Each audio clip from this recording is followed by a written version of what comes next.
Madame, Monsieur, bonjour, bienvenue à cette édition de la mi-journée. Au sommaire, le flambeau du 11 décembre officiellement accueilli dans la région du Plateau central.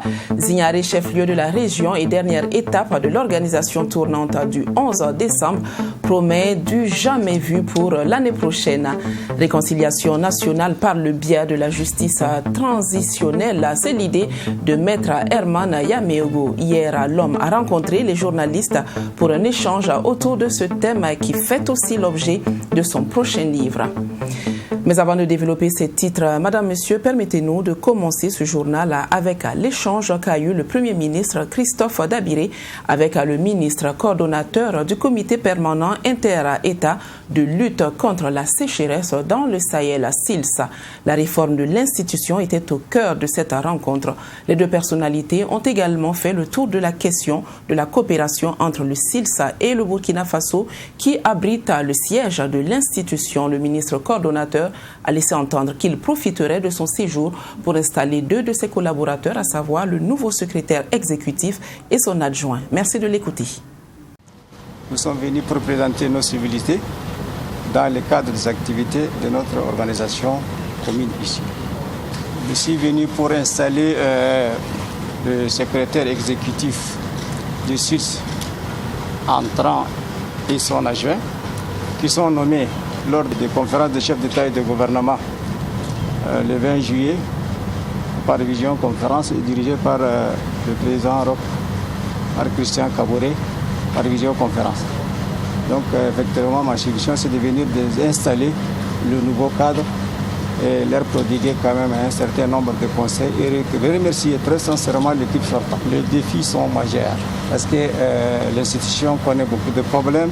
Il faudrait faire une réforme assez profonde et cette réforme a été entamée par mon collègue, le ministre coordinateur sortant, la première partie et la seconde partie nous attend et l'équipe entrant va prendre le relais afin qu'il puisse quand même entamer cette réforme aussi entendue que par nous les ministres et par nos pères chefs d'État. Après la région des Cascades, c'est celle du Plateau central qui abritera les festivités de la fête nationale à venir en décembre 2021. Les populations de cette partie du Burkina ont officiellement accueilli le flambeau du 11 décembre, les 12, 13 et 14 décembre passés. Les autorités de la région promettent d'ores et déjà une organisation de haute qualité. Maxime Jean-Eudes Bambara. Après l'Oubri-Tenga, première province de la région du Plateau central à accueillir le flambeau du 11 décembre, direction le Ganzourgou avec comme escale Nagrengo, Rapadama, Moktedo, Boudri et Zorgo. Et c'est dans une ambiance exceptionnelle que les populations de ces différentes localités parcourues ont accueilli le flambeau. Une tournée qui, selon le gouverneur de la région du Plateau central, vise à sonner la mobilisation des filles et fils de la région pour un 11 décembre réussi en 2021. De l'accueil du flambeau à l'entrée de Lumbila jusqu'à Zignaré où nous avons tenu la nuit du flambeau, il y avait une mobilisation que je ne décrirai pas et dont vos caméras sont témoins. Nous avons mis le cap hier sur le Ganzourgou. Toutes les communes qui ont été traversées, on a vu une adhésion totale. On a vu que ça suscite beaucoup d'espoir et que les gens attendaient cette manifestation. Aujourd'hui, nous bouclons. Nous avons mis le cap sur le Kourouego pour boucler la boucle, comme on le dit. Et vous avez également constaté que les gens sont très contents. Ils sont dans l'allégresse, ils sont dans la joie et ils attendent. Et ils sont engagés également. Dans la province du Kourouego, dernière étape de la tournée, ce sont les communes de Laye, de Niou et de Boussé qui ont accueilli la délégation régionale constituée des forces vives. Le message du gouverneur est le même, unité, mobilisation et engagement pour la réussite des préparatifs des festivités du 11 décembre. Les autorités, pour leur part, disent avoir tiré leçon des éditions précédentes. Nous sommes déjà en négociation très avancée pour ce qui est des sites qui devront abriter les infrastructures. Le ministère des Sports a également, nous sommes en connexion avec le ministère des Sports où il a été même arrêté les infrastructures qui doivent venir. Et après la tournée du flambeau, on va se mettre immédiatement au travail, c'est-à-dire qu'il faut appeler les forces vives pour échanger autour des questions d'infrastructure. Également appeler les services techniques qui doivent travailler, vous savez, les services comme l'ONATEL, la Sonabel, etc., qui doivent déplacer éventuellement des réseaux, sont également des structures vers lesquelles il faut aller très rapidement pour que, par eux, les investissements ne prennent pas de retard. Les forces vives du plateau central attendaient en liesse et vraiment sont prêts pour célébrer cette fête des 11 décembre de 2021, dont nous disons que ça répond au nom de la capitale du plateau central, Zignare. Ça veut dire que c'est du jamais vu. Il y a 11 décembre dans 11 décembre. Il y a 11 décembre et 11 décembre. Mais c'est 11 décembre-là qui vivra, verra. Le compte à rebours est donc lancé et pour cette dernière édition de l'organisation tournante de la fête de l'indépendance, l'on promet de faire du jamais vu, donc de l'exceptionnel. Maître Herman Yameogo invite à la réconciliation nationale par le truchement de la justice transitionnelle. Le président de l'Union nationale pour la démocratie et le développement, UNDD, a échangé avec les hommes de médias hier autour de cette thématique. Un sujet en rapport avec la paix qu'il décrit comme la base de la résolution des problèmes auxquels le Burkina Faso est confronté. Abdoulaye Magneni. Le peuple burkinabé a commis l'erreur de participer aux élections présidentielles et législatives du 22 novembre dernier, car les conditions préalables n'étaient pas réunies. C'est l'avis de Maître Herman Yameogo, président de l'UNDD, qui estime que les élections ont été entachées d'irrégularités, comme l'avait dénoncé l'opposition politique. Pour lui, la majorité ainsi que l'opposition sont responsables de cette situation qu'il qualifie d'insulte à la démocratie. Des manquements incommensurables à cette élection. On oubliera le balai des félicitations par la suite, qui n'arrivera pas à couvrir le fait essentiel de leur déclaration. Donc voici le contenu. Il faut avoir le courage de le dire. Quand on est opposant, quand on lutte pour la démocratie, on ne ferme pas les yeux devant les anomalies. Et c'est ce qui s'est passé. On n'a jamais vu une élection comme cela. Et beaucoup d'observateurs étrangers l'ont relevé. Voilà pourquoi je dis qu'on n'aurait jamais dû la tenir. On aurait dû se préoccuper des questions essentielles avant d'y aller. Si les conditions n'ont pas été respectées pour l'organisation des élections, le président de l'UNDD souhaite que la question de la réconciliation nationale ne soit pas aussi bafouée. Pour ce faire, il propose dans son ouvrage qui est en édition la justice transitionnelle basée sur des valeurs traditionnelles du Burkina Faso. La justice, c'est quoi? La vérité, c'est quoi? Quand dans un processus, vous arrivez à savoir qui est le coupable, qu'ils viennent, ils disent oui, c'est moi le coupable, j'ai fait cela. Il y a la victime qui est là, oui, je regarde et tout cela. Et qu'il y a une réparation. Il y a la justice, il y a la vérité. Il y a la reconnaissance, il y a l'aveu, il y a la demande de pardon, il y a la justice. C'est cette forme de justice transitionnelle que dans tout le monde entier, on est en train d'appliquer aujourd'hui.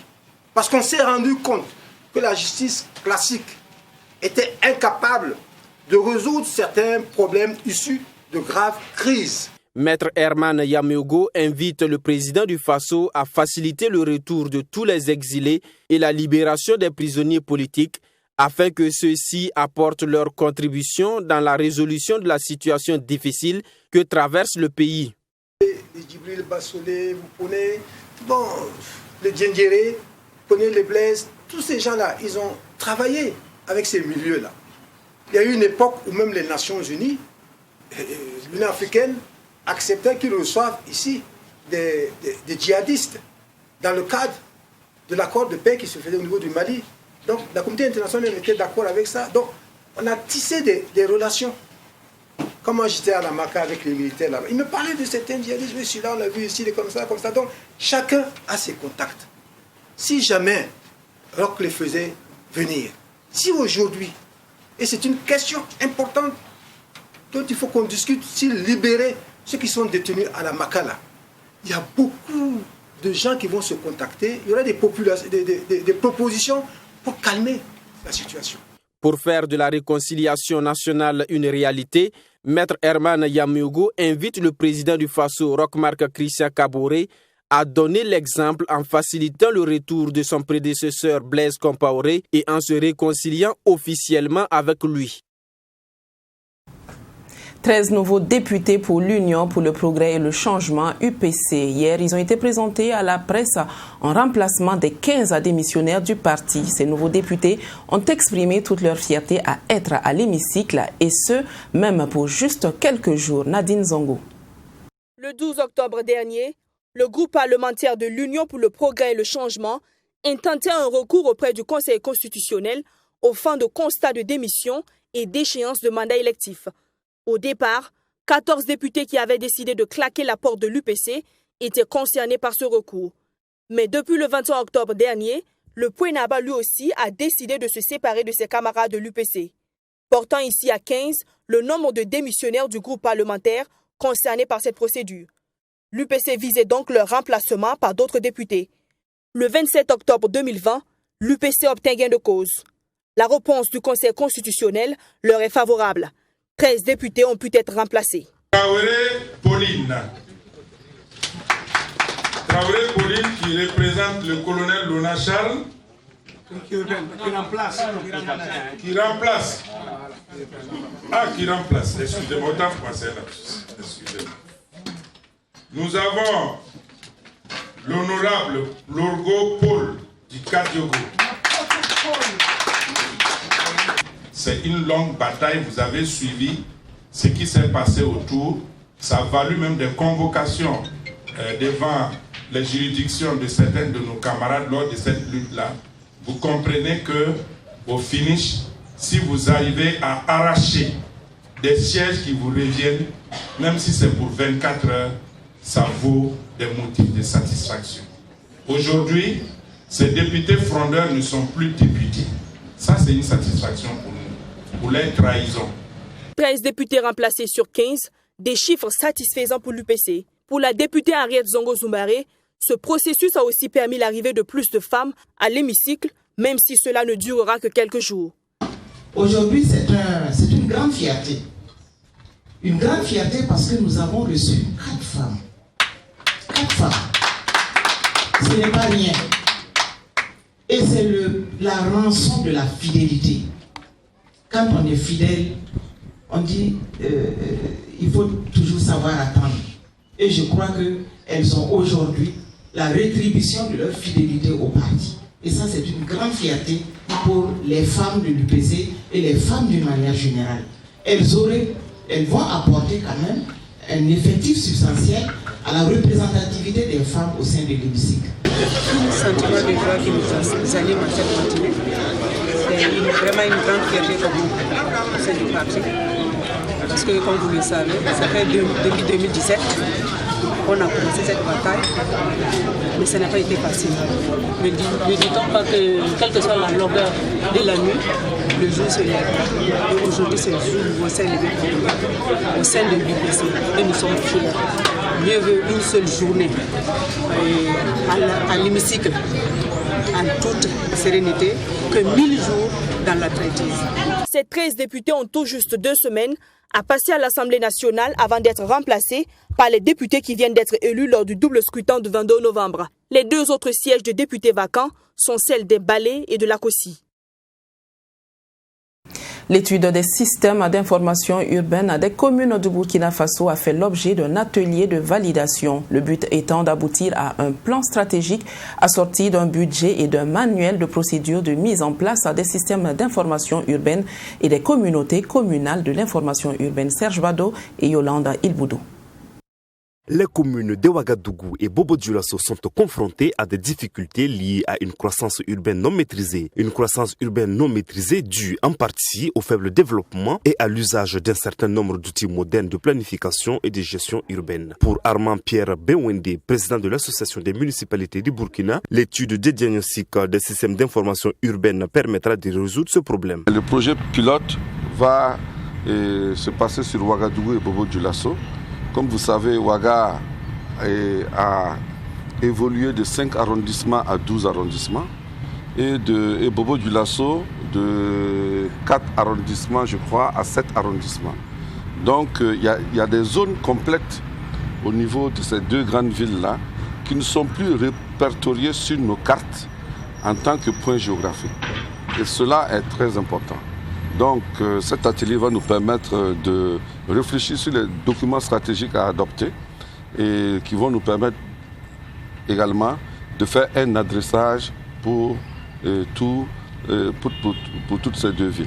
Les communes du Burkina trouveront des résolutions dues aux difficultés d'orientation. Ainsi, des pistes de résolution durables seront prises en compte pour le développement de toutes les communes urbaines du Burkina. Et ce projet-là va consister à reprendre l'entièreté du numérotage et de la dénomination des rues. Les rues déjà qui ont déjà des noms ne changeront pas, mais c'est les numéros de rues que nous allions changer pour s'accoler aux nouvelles dénominations des secteurs et des rues. Vous savez que Ouagadougou, ça fait près de 15 000 rues. Et toutes ces rues-là, nous devions reprendre l'adressage de sorte à ce que chaque rue puisse porter un numéro, que l'on puisse repérer les différentes parcelles, les différentes boutiques, les différentes concessions, de sorte à ce que si vous quittez ici à l'hôtel de ville et vous devrez vous rendre dans une alimentation qui est à Pincé, vous ne vous repérez plus avec le Caïcédra qui est à proximité ou le maquis qui est à proximité, mais que vous puissiez dire que ce maquis ou bien l'alimentation, telle alimentation, elle se retrouve peut-être au 555 de la rue 25-15. Le président de l'Association des municipalités du Burkina a saisi l'occasion pour lancer un appel au respect des mesures barrières compte tenu de l'ampleur de la pandémie du Covid-19. L'enfant au cœur de la lutte du ministère de la Femme, de la Solidarité nationale, de la Famille et de l'Action humanitaire. Le 13 décembre dernier, à Bobo-Dioulasso, le département de Laurence Ilboudo a lancé une série d'ateliers de concertation avec les maîtres coraniques sur la protection de l'enfant et le renforcement du vivre ensemble au Burkina Faso. Cette action du ministère a été possible grâce à la bénédiction de l'association Tabital Andal des maîtres coraniques du Sahel. Joseph Koudzgou, notre correspondant à Bobo-Dioulasso. Cet atelier du ministère de la Femme, de la Solidarité nationale, de la Famille et de l'Action humanitaire vise à mettre à contribution les maîtres coraniques pour une meilleure protection de l'enfant et le renforcement de la cohésion sociale. Le ministère de la Femme, la Solidarité nationale, la Famille et l'Action humanitaire a lancé cet ambitieux programme de son Excellence le Président du Faso de retirer 50% des enfants en situation de rue. Nous avons initié et entamé ce projet en 2018 et nous savons que ce projet avance, mais il est bon de se concerter avec les différents acteurs entrant dans la mise en œuvre de ce projet pour mieux et parfaire l'harmonie et la cohésion entre les acteurs pour arriver vraiment à des objectifs meilleurs. Aujourd'hui, nous allons donner des communications pour dire comment ensemble avec les maîtres coraniques, nous pouvons mieux protéger les enfants, donner l'instruction religieuse aux enfants et leur permettre de ne pas décrocher et de rester dans la rue. Il sera également question lors de ce cadre d'échange du phénomène de la mendicité et ses implications. Le code pénal punit la mendicité. La mendicité reste un délit. Même si elle est tolérée par les forces de l'ordre, cela reste un délit au Burkina Faso parce que c'est interdit par la loi. Donc nous devons comprendre que quand nous faisons des lois, c'est pour qu'elles soient respectées de tous. Mais avant d'appliquer les lois, il faut faire comprendre aux uns et aux autres et donner des alternatives à ces personnes avant que la loi ne soit appliquée. Une initiative de l'association Tabital Andal des maîtres coraniques du Sahel. Il se trouvait depuis un certain temps, nous avons compris quand même qu'il y a des choses qui n'allaient pas trop, puisque vraiment il y a eu des discussions, on attend quand même de différentes conversations un peu partout. Et on s'est rendu compte quand même que vraiment il y avait des difficultés entre le ministère et l'association qui avait signé la convention avec le ministère. Donc on a entrepris cette activité pour vraiment rapprocher le ministère et le maître coranique pour les écouter et échanger entre nous, puisque quel que soit ce que nous faisons, si vraiment on ne s'assied pas entre nous, discuter, trouver terrain d'entente, ça sera difficile. Chacun montre qu'est-ce qu'il peut porter pour que vraiment cette cohésion sociale-là soit une réalité. Ces concertations se feront avec au total 400 maîtres coraniques, dont 200 à Ouagadougou, 100 à Bobo-Dioulasso et 100 autres à Dori. Restitution de matériel volé hier dans l'arrondissement 12 de Ouagadougou. Plusieurs objets ont été remis à leurs propriétaires. Le mérite de cette action revient au groupe d'autodéfense des Kogloego de Poessin. Une occasion qu'ils ont également saisie pour sensibiliser la population à plus de vigilance en cette fin d'année où vols et autres forfaits sont fréquents. Yolande Ilboudo et Nadine Zongo. 11 moyens roulants retirés des mains des délinquants. C'est le butin de 14 nuits de patrouille des Kogloego de Poessin. En plus des engins, une plaque solaire et du bétail ont été récupérés. Des biens qui ont été restitués à leurs propriétaires ce 14 décembre.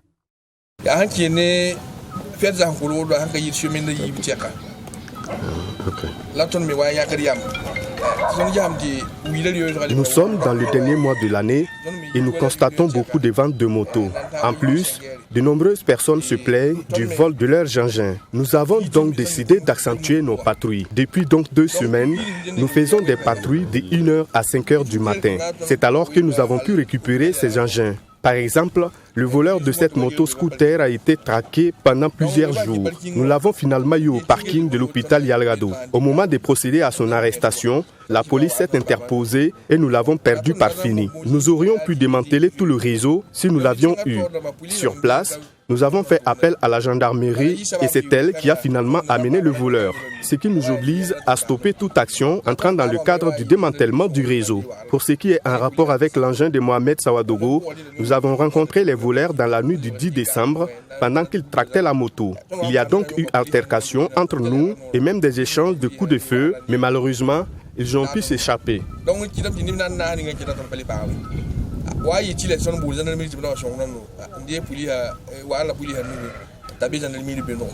Les délinquants, eux, ont été remis entre les mains de la gendarmerie, selon ces Kogloego. Ces derniers ont aussi saisi l'occasion pour faire un plaidoyer pour une mise en place d'un cadre de collaboration avec les forces de défense et de sécurité.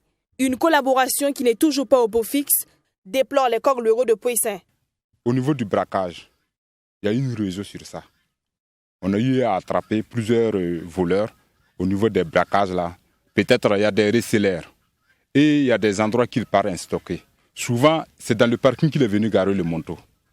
Souvent, il y a certains parqueurs qui ont des complices. On a eu à arrêter certains parqueurs. Donc, on a voulu suivre ces procédures-là pour les attraper parce qu'on a eu, sur nos informations aussi, ils sont au nombre de 5 personnes qui travaillaient. Mais les 5 personnes-là, bon, peut-être on ne peut pas laisser l'affaire là tomber, mais ça ralentit. Voilà, ça ralentit. En attendant la suite de l'affaire, les Kogloego de Poessin affinent leur stratégie dans la lutte contre le banditisme, et cela en mettant à profit les réseaux sociaux. C'est d'ailleurs par ce canal qu'ils ont pu contacter Mohamed Sawadogo, propriétaire d'un engin volé. C'était le jeudi soir, et il y a eu un mariage chez nous. Ils sont rentrés prendre, et c'était le lendemain, vers 7h, qu'on a su qu'il n'y avait pas de moto. Voilà, on est allé au Kogloego de Tampoui, aller faire déclaration là-bas. Et c'est par rapport à le groupe WhatsApp qu'on a le Kogloego de Poessin à récupérer. Et puis c'est allé dans le groupe. Voilà, et puis ils nous ont fait part de venir d'ici, que ça y est ici quoi. J'étais vraiment content, puisque je ne croyais pas. Puis c'était le lendemain seulement qu'on a su que c'était ici. Là, donc j'étais vraiment content. Il repart le sourire aux lèvres. Une chance qui n'a pas souri à tous ceux qui ont effectué le déplacement dans l'espoir de retrouver leur engin volé. Toutefois, les recherches se poursuivent, rassurent les Kogloego qui appellent les populations à la prudence en cette période de fin d'année. Action de grâce ce dimanche 6 novembre à Kuila. La guérisseuse de la localité, Nafissatou Dakouré, a effectivement organisé une cérémonie de gratitude et de demande d'assistance à Dieu dans ses œuvres. La fête a connu la participation des populations du plateau central. Des patients guéris sont également venus et ils ont rendu témoignage. Un reportage de Hyacinthe Sawadougou. Âgé de 23 ans et élève en classe de première, Nafissatou Dakouré a dû mettre fin à ses études pour, dit-elle, mettre le don que Dieu lui a donné au service de sa communauté. La jeune fille, originaire du village de Kuila, dans la commune de Zignaré, à une trentaine de kilomètres de la capitale burkinabé, est une guérisseuse qui, par le biais de la prière et des remèdes naturels, soulage la souffrance des patients. C'est une chose qui est miraculeuse, quoi. Donc moi j'étais élève, je fréquentais au collège, donc j'ai fait classe en seconde même. Donc après ma seconde, une soirée comme ça, je suis rentrée et les miracles de Dieu sont arrivés. Donc je suis en train de soigner maintenant, faire toutes les choses maintenant. Ce que je fais là pour que quelqu'un qui n'avait pas la santé puisse se réaliser, il a la santé. En tout cas, je prie Dieu et je suis content de ce que je fais.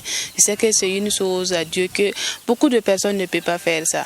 Les gens souffrent, ils sont malades. Des gens marrent, près de 10 ans, ils ne peuvent pas faire d'enfants. Mais par ta grâce, et tu demandes à Dieu, Dieu les donne là. Je sais que ça, c'est une bonne chose, quoi. Donc, je remercie bien Dieu, quoi. À l'image de Dame Salamata Zabda, patiente qui a recouvré la santé, de nombreuses personnes font les déplacements de Kuila pour demander santé, richesse, bénédiction pour fonder un foyer. Elle est surtout sollicitée par les femmes qui n'arrivaient pas à procréer. En tout cas, j'avais une amie ici. Quand j'étais malade, elle m'a amenée ici. Mais depuis que je suis arrivée ici, grâce à Dieu, j'ai eu la santé. Grâce à elle aussi, j'ai eu la santé. Donc je remercie beaucoup Dieu de m'avoir donné la santé. Et je remercie aussi Dieu de l'avoir donné cette grâce pour nous soigner. Donc, franchement, merci beaucoup. Merci. Merci à elle. Plus d'une centaine de femmes en âge de procréer ont vu leurs souhaits se réaliser en retrouvant la joie de la maternité. Afin de manifester sa reconnaissance et rendre grâce à Dieu, Nafissatou Dakouré, de concert avec certains patients, a initié sur le site où elle opère ses miracles une journée de reconnaissance et d'action de grâce. Quelques patients, pour témoigner leur reconnaissance à la guérisseuse, lui ont offert des dons en nature. Et pour terminer, au Mali, dans le cadre des 16 jours d'activisme contre les violences basées sur le genre, la coalition nationale des femmes du pays CNF se mobilise pour l'application de la loi numéro 2015-052. Cette loi institue des mesures pour promouvoir le genre dans l'accès aux fonctions nominatives et électives. Non encore appliquées, dans son volet nominatif, la coalition compte sur les autorités de la transition pour son respect. Jeudi dernier, la CNF a rencontré les déplacés Peul du camp de Faladia de Bamako. Bourema Solo, notre correspondant permanent au Mali. La campagne d'information et de sensibilisation des leaders communautaires sur la loi 052 instituant des mesures pour promouvoir le genre dans l'accès aux fonctions nominatives et électives dans le contexte de la transition politique au Mali est le thème de cette édition des 16 jours d'activisme contre les VBG. C'est une loi qui a été votée pour promouvoir le genre, il faut qu'elle soit appliquée. Donc, comme vous le constatez, il y a une campagne de tous les côtés maintenant pour informer, pour sensibiliser, pour mobiliser, afin que, unis dans l'action, nous puissions amener les autorités à respecter cette loi en l'appliquant effectivement autant aux élections et aux postes électifs qu'aux postes nominatifs. Selon Sina Damba, le problème se situe principalement au niveau des nominations. Le quota de 30% n'y est pas respecté, dénonce-t-elle. Encore une fois, par rapport aux postes électifs, il n'y a pas beaucoup de difficultés parce que jusqu'ici, les élections qui ont été organisées, on n'est arrivé pas à 30% carrément, mais autour de 26, 27, 28%. Mais pour ce qui concerne les nominations, que ce soit au niveau du gouvernement, au niveau des institutions, au niveau des départements ministériels, nous assistons à une violation flagrante de cette loi-là. Et les femmes du Mali disent que cela ne peut pas continuer. Le respect du genre passe aussi par l'éradication des violences basées sur le genre, VBG. Estime Diallo Dediou Katra, présidente de la coalition nationale des femmes du Mali. Il faut l'accompagnement aussi bien des hommes et des femmes, surtout vous les jeunes, accompagner les jeunes filles pour qu'elles puissent aboutir à éradiquer. Parce qu'il n'y a pas seulement que la violence faite aux femmes, c'est vrai qu'on le fait, mais il ne faut pas oublier aussi cette violence vis-à-vis de certains hommes. Donc, violence pour violence, il faut qu'on puisse bannir la violence de nos pratiques sur le plan social. Cette campagne est financée par West Africa Network for Peace Building du Mali, WANEP Mali. Pour l'application effective de la loi 052, les femmes en appellent à l'implication des hommes épris de justice et d'équité sociale. Et c'est la fin de cette édition. Je vous quitte sur cette photo d'antilope. Vous avez la possibilité de contempler cette espèce animale dans le sud du Burkina Faso, précisément dans la réserve de Nazenga, un espace à protéger grand de 913 km². Je vous donne rendez-vous demain à la même heure. Bonne suite à deux programmes sur 3TV, la télévision interactive.